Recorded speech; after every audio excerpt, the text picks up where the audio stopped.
కూడా ప్రేమైన వలన మనుషుల దగ్గరికి వెళ్ళి మన బాధలు చెప్పుకోవడం కాదండి, ఆయన దగ్గర నాయన తండ్రి నా తండ్రి నా తండ్రి అని ఆయన సమీపించి ఒక శ్రేష్టమైన ప్రార్థన అనుభవాలు మనకు కలగాలి.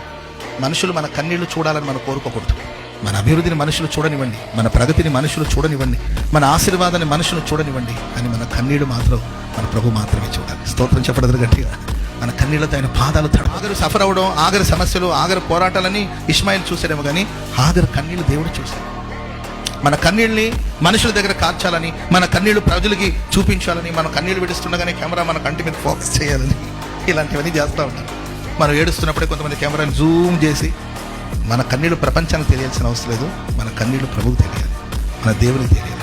నాయన తండ్రి అని ఆయనకే చెప్పాలి. పోరాటాలు, మనకున్న కన్నీళ్లు, మనకున్న బాధలు యేసు ప్రభు వెళ్ళి శిష్యులకు చెప్పుకోవాలి. నాకు కన్నీళ్లు ఉన్నాయి, నాకు బాధలు ఉన్నాయి, నాకు ఇబ్బందులు ఉన్నాయి అని వాళ్ళకి చెప్పలేదండి. వెళ్ళి తండ్రి దగ్గర ఆయన మొరపెట్టుకున్నాడు.